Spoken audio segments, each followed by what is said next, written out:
दोस्तों बहुत बहुत स्वागत है आप सभी का वैशाली एचडी एकेडमी में। और आज हम बात करने वाले हैं विजयनगर साम्राज्य के टॉप 30 क्वेश्चन और एक व्याख्या सहित हम कवर करेंगे दोस्तों। और अभी तक आपने मेरे चैनल को सब्सक्राइब नहीं किया है तो चैनल को सब्सक्राइब कर लीजिए।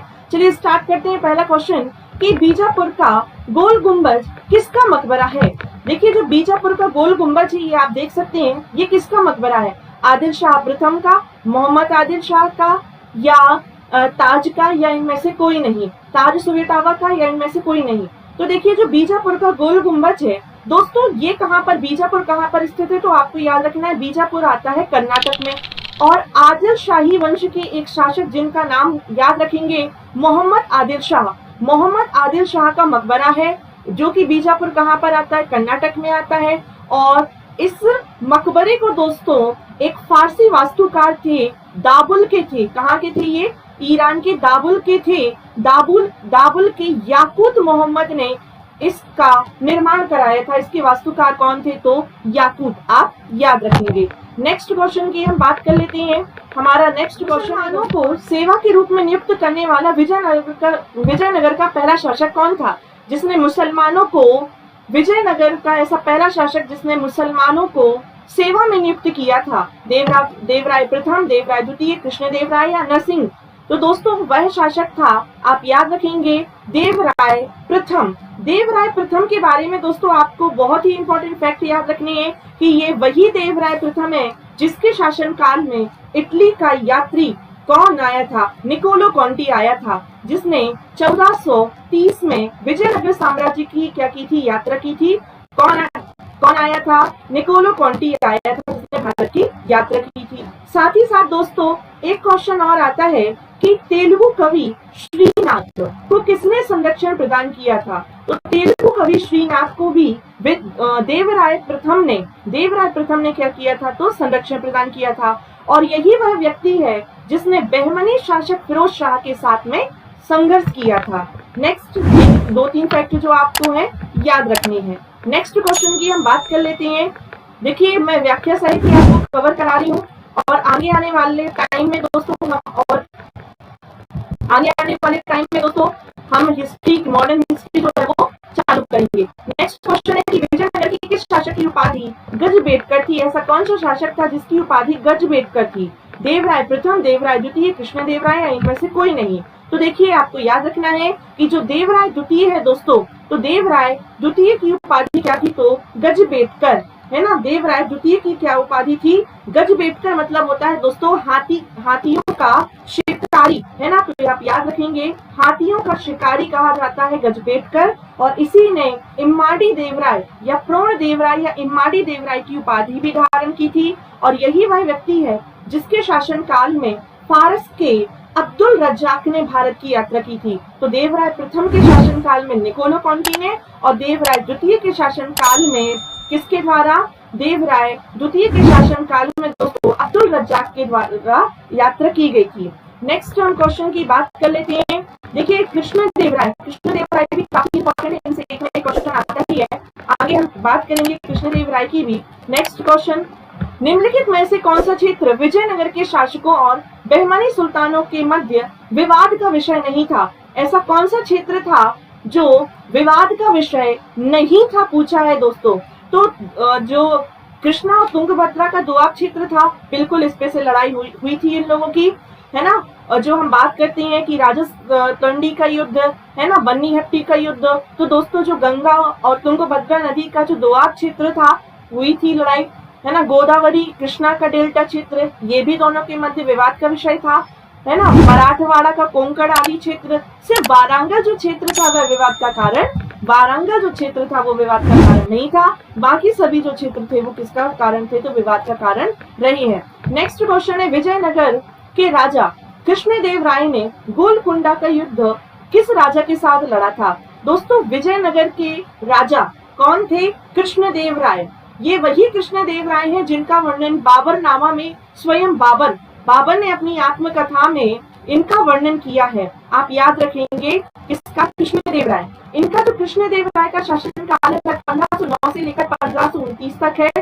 और इन्हीं के शासनकाल को दोस्तों क्या कहा जाता है? तेलुगु साहित्य का क्लासिकी युद्ध के नाम से जाना जाता है।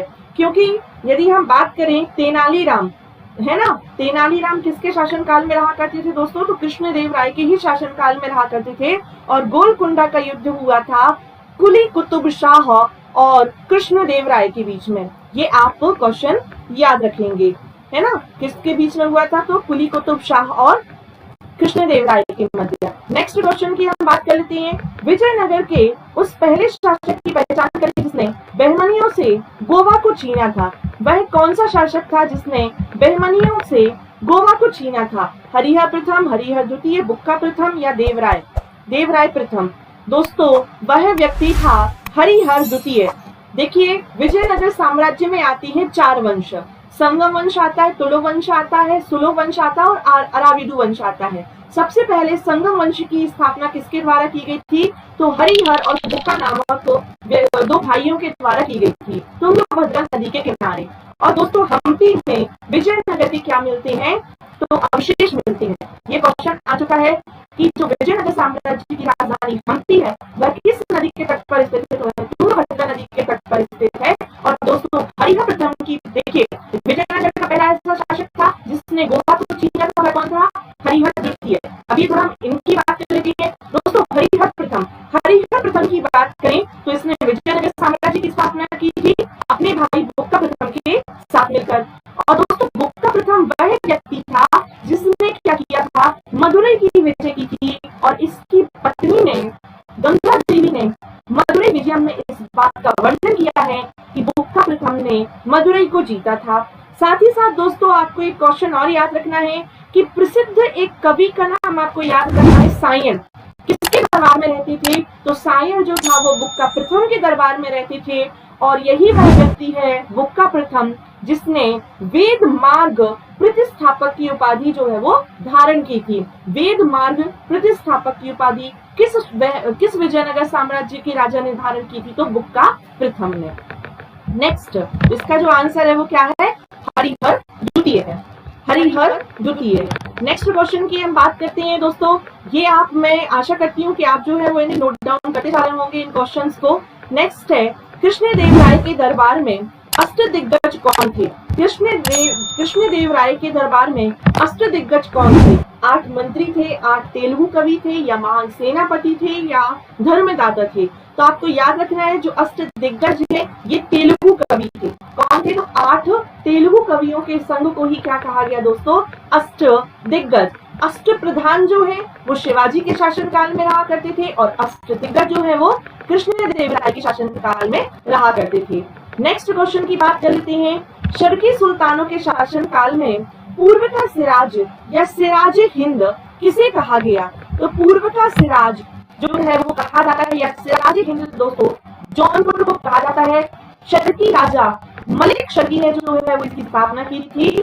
और आपको ये क्वेश्चन याद रखना है। 8वां क्वेश्चन ये रहा, स्किप हो गया था। 8वां क्वेश्चन ये है कि आपको मिलान करना है आदिल शाही वंश, है ना, कुतुब शाही वंश, निजाम शाही वंश और इमाद शाही वंश का।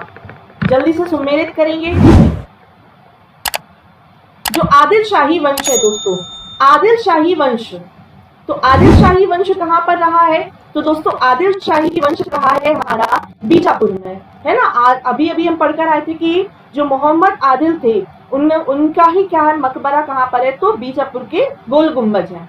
कुतुब शाही वंश दोस्तों, कुतुब शाही तो गोलकुंडा का कुतुब शाही वंश। निजाम रहे थे दोस्तों अहमदनगर में। निजाम कहाँ पर? अहमदनगर में, चिनकुलीस खां, है ना। इमाद शाही वंश कहाँ पर आ जाता है दोस्तों? बरार। तो इसका जो राइट आंसर है वो क्या है? ऑप्शन नंबर डी जो है वो इसका राइट आंसर है। आप जो है वो इनको नोट डाउन जरूर करते जाएं। नेक्स्ट क्वेश्चन है हमारा, अलहड़ की राजतरंगिणी जिसे सही अर्थों में प्रथम ऐतिहासिक ग्रंथ होने का गौरव प्राप्त है, इसे किसे आगे बढ़ाया था, है ना। तो किसने आगे बढ़ाया था? बिल्हण और मेरुतुंग ने। बिल्हण या मम्मट ने, या जोनराज और मेरुतुंग ने, या जोनराज और श्रीवल ने। तो जो कल्हड़ की दोस्तों राजतरंगिणी थी उसे जोनराज और श्रीवर के द्वारा क्या किया गया था? तो आगे बढ़ाया गया था। नेक्स्ट बात करते हैं, जो हमारा नेक्स्ट क्वेश्चन है वह है अपनी मदुरई विजयम या वीर कंपेराय चरित्र कृति में अपने पति की विजय अभियानों का वर्णन किसने किया है? तो दोस्तों अभी अभी हमने पढ़ा था कि गंगा देवी ने मदुरई विजयम में अपने पति बुक्का प्रथम की मदुरई विजय का जो है वो वर्णन किया है, और यही वह बुक्का प्रथम है जिसने सायर को क्या किया था, तो संरक्षण दिया था। नेक्स्ट, सूफिया कलाम जो एक प्रकार का भक्ति संगीत है, इसकी विशेषता क्या है? एमपीपीएससी प्रीलिम्स में अक्सर और व्यापक जो है वो ऐसे क्वेश्चन जरूर पूछता है। सूफिया कलाम जो एक प्रकार का भक्ति संगीत है, ये किसकी विशेषता है? दोस्तों ये कश्मीर की विशेषता है। कहाँ पर होता है? तो सूफिया कलाम कश्मीर में होता है। याद रखेंगे सूफिया कलाम का संबंध कहाँ से है, तो कश्मीर से है। नेक्स्ट क्वेश्चन है हमारा, संत ख्वाजा मोइनुद्दीन चिश्ती किसके शासनकाल में भारत आए थे? महाराणा प्रताप के, राणा सांगा के, राणा कुंभा के, या पृथ्वीराज चौहान के? तो दोस्तों पृथ्वीराज चौहान के शासनकाल में सूफी संत ख्वाजा मोइनुद्दीन चिश्ती आए थे, तो भारत आए थे। साथ ही साथ इनकी दरगाह कहाँ पर है दोस्तों? अजमेर में है। और एकमात्र दिल्ली सल्तनत का सुल्तान मोहम्मद बिन तुगलक, जिसने क्या किया था, इनके दरगाह की यात्रा की थी। ये आप तो याद रखेंगे। नेक्स्ट क्वेश्चन की बात कर लेते हैं। कृष्णदेव राय ने अमुक्तमाल्यदा नामक काव्य की रचना किस भाषा में की है? तो दोस्तों तेलुगु भाषा में की है।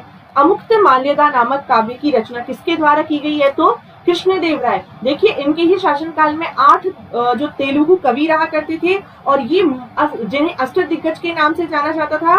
और साथ ही साथ दोस्तों एक बात और आपको याद रखनी है कि हॉसपेट नामक, है ना, हॉसपेट नामक जो नगर की स्थापना है वो किसके द्वारा की गई थी?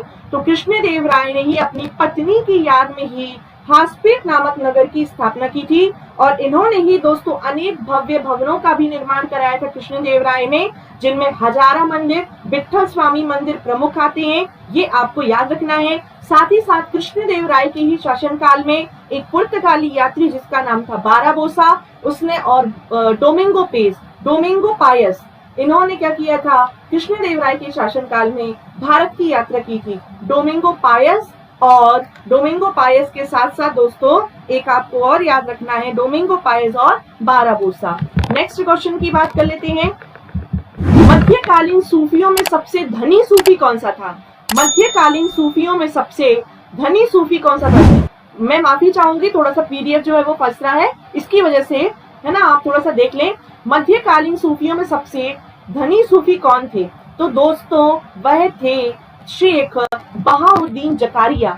शेख बहाउद्दीन जकारिया सबसे ज्यादा धनी सूफी थे, सूफी संत थे। किसका शासनकाल तेलुगु साहित्य का क्लासिकी युग माना जाता है? तो कृष्णदेव राय का शासनकाल तेलुगु साहित्य का क्लासिकी युग जो है वो माना जाता है। आपको मिलान करना है। मनु, इसमें पुस्तक, लेखक, कूट का मिलान करेंगे। मनु चरित्रम किसके द्वारा लिखी गई है? तो मनु चरित्रम तो जो दोस्तों हैं वो अल्लाह सिंह पेदाना के द्वारा लिखी गई है। पारिजात अपहरणम किसके द्वारा? तो नंदी तिमैया के द्वारा ही लिखी गई है। पांडुरंग महामात्य तेनालीराम कृष्ण के द्वारा। और अमुक्तमाल्यदा जो है वो किसके द्वारा लिखी गई है? तो अमुक्तमाल्यदा भी दोस्तों लिखी गई है कृष्णदेव राय के द्वारा। तो इसका जो सही आंसर होगा वो होगा ऑप्शन नंबर ये ए है ना। तो जो राइट आंसर होगा वो 1 2 3 4 ही होगा। नेक्स्ट क्वेश्चन की बात करते हैं हम। जब राजा बोडियान ने मैसूर राज्य की स्थापना की थी तब विजयनगर साम्राज्य का शासक कौन था? जब राजा बोडियान ने मैसूर राज्य की स्थापना की थी तब दोस्तों विजयनगर का राजा कौन था? सदाशिव, तिरुमल, रंगा द्वितीय या वेंकट द्वितीय? तो दोस्तों ये वेंकट द्वितीय क्या था? तो जब विजयनगर साम्राज्य का शासक था वेंकट द्वितीय, जब राजा बोडियान ने मैसूर राज्य की क्या की थी? स्थापना की थी। नेक्स्ट क्वेश्चन की बात करते हैं कि ब्रह्म सत्य है और जगत मिथ्या, ये जो कथन है ये किसका है? ब्रह्म सत्य है, जगत मिथ्या, है ना। तो ये दोस्तों ये किसका कथन है? तो ये दोस्तों शंकराचार्य का कथन है। ये किसका कथन है? तो शंकराचार्य का कथन है, जिनका सिद्धांत या जिनका दर्शन क्या कहलाता है? अद्वैतवाद के नाम से जाना जाता है ना। चैतन्य स्वामी का जो है वो अचिंत्य भेदभाव और शंकराचार्य का अद्वैत भाव के नाम से जाना जाता है। नेक्स्ट, निम्नलिखित में से किसे कुछ विचार कौन है ना। ये आपको विचार करना है। प्रचिन्न बौद्ध की संज्ञा दी गई है। ये आपको विचार करना है कि प्रचिन्न बौद्ध की संज्ञा किसे दी गई है। प्रचिन्न बौद्ध की संज्ञा दोस्तों शंकराचार्य को दी गई है। प्रचिन्न बौद्ध की संज्ञा किसे दी गई है? तो शंकराचार्य को दी गई है। नेक्स्ट क्वेश्चन की बात करते हैं। कि किसने भगवत गीता पर भावार्थ दीपिका नामक एक बृहत टीका मराठी में लिखा, जिसे सामान्यतः ज्ञानेश्वरी नाम से जाना जाता है। तो दोस्तों, क्या वो ज्ञानदेव थे, नामदेव थे, एकनाथ थी या तुकाराम? तो याद रखेंगे, जो मराठी संत जिनका नाम है ज्ञानदेव, और इन्होंने ही मराठी में एक भावार्थ, देखिए भावार्थ दीपिका नाम से क्या लिखा था, एक टीका लिखा था, जिसे ज्ञानेश्वरी के नाम से भी जाना जाता है, जो भगवत गीता पर लिखा गया था, इसमें ज्ञानदेव के द्वारा, है ना। नेक्स्ट क्वेश्चन की बात करते हैं। मेरी संस्कृति, है ना, मेरी संस्कृत भाषा है, तो क्या मेरी मातृभाषा मराठी दस्यु भाषा है ना, या मेरी जो संस्कृत है, जो संस्कृति नहीं है, मेरी संस्कृत भाषा है, तो क्या मेरी मातृभाषा जो मराठी है वो दस्यु भाषा है? ये किसने कहा था? तो दोस्तों, ये कथन कहने वाले कौन थे? तो संत तुकाराम ने कहा था कि क्या संस्कृत भाषा है, यदि संस्कृत भाषा है तो क्या मेरी मराठी एक दस्यु भाषा है ना। नेक्स्ट, किसने संस्कृत के पंडितों की सहायता से भगवत गीता और योग वशिष्ठ का अनुवाद फारसी में किया था? मोस्ट इंपॉर्टेंट क्वेश्चन, वह व्यक्ति कौन था जिसने भगवत गीता और योग वशिष्ठ का अनुवाद फारसी में किया था? तो दोस्तों, दारा शिकोह, जिसे क्या नाम से जाना जाता है? देखिए, द्वितीय अकबर के नाम से जाना जाता है। ये जैसे है ना, अकबरों जो राजकुमार के नाम से जाना जाता है, मुगल कालीन राजकुमार के नाम से जाना जाता है ना। या अकबर महान का ये उत्तराधिकारी कहलाता है। वैसे तो था ही उत्तराधिकारी, लेकिन दोस्तों ये वही दारा शिकोह जो कि शाहजहां का पुत्र था, है ना। और दारुल शर्ब के नाम से इसने 52 उपनिषदों का दारुल शर्ब के नाम से अनुवाद किया था। ये आपको याद रखना है, ठीक है। या मुगल कालीन द्वितीय अकबर के नाम से जाना जाता है किसे? दारा शिकोह को। नेक्स्ट, अटाला मस्जिद कहाँ पर स्थित है? ये रही अटाला मस्जिद। तो अटाला मस्जिद कहाँ पर स्थित है? तो अटाला मस्जिद जौनपुर में स्थित है। जौनपुर, जिसे पूर्व का शिवरात्रि के नाम से जाना जाता है। प्रसिद्ध विरूपाक्ष मंदिर कहाँ पर स्थित है? भद्राचलम में, चिदम्बरम में, या हम्पी में, या श्रीकालहस्ती में? तो दोस्तों, आपको बताना है कि जो विरूपाक्ष मंदिर है वो कहाँ पर स्थित है? तो वह दोस्तों स्थित है हम्पी में। विरूपाक्ष मंदिर कहाँ पर स्थित है? तो हम्पी में स्थित है। और ये वही हम्पी है जहाँ पर विजयनगर साम्राज्य के अवशेष जो है वो मिले हुए हैं। फतेहपुर सीकरी का इबादत खाना क्या था? तो फतेहपुर सीकरी का इबादत खाना जो है कि राज परिवार के द्वारा इस्तेमाल किए जाने की मस्जिद, अकबर का निजी प्रार्थना सभा, या वह स्थान जहाँ पर विभिन्न धर्मों के विद्वान जो है जहाँ आकर चर्चा करते थे, किसके साथ में? अकबर के साथ में। तो बिल्कुल सही है दोस्तों, फतेहपुर सीकरी में ही स्थित है इबादत खाना, जिसकी स्थापना 1575 में अकबर के द्वारा की गई थी। नेक्स्ट, गुरु नानक का धर्म उपदेश क्या है? आखिरकार ये जो लास्ट के क्वेश्चन है, ये मैंने थोड़ा सा मिसलेनियस में डाल दिए हैं कि हिस्ट्री के अदर क्वेश्चन। गुरु नानक का धर्म उपदेश क्या है? तो गुरु नानक का धर्म उपदेश है दोस्तों क्या? मानव बंधुत्व की शिक्षा किसके द्वारा दी गई है? तो दोस्तों गुरु नानक देव के द्वारा दी गई है। नेक्स्ट आपको सुमेलित करना है शंकराचार्य के द्वारा स्थापित मठ कि श्रृंगेरी जो मठ है वो कहाँ पर आती है? तो दोस्तों जो श्रृंगेरी मठ है वो आती है मैसूर कर्नाटक में। गोवर्धन पीठ कहाँ पर है? तो पूरी उड़ीसा में। ज्योतिष पीठ या ज्योतिष मठ जो है वो बद्रीनाथ में। और शारदा मठ आता है गुजरात के द्वारिका में। ये आप याद रखेंगे शंकराचार्य के द्वारा स्थापित 4 मठों को।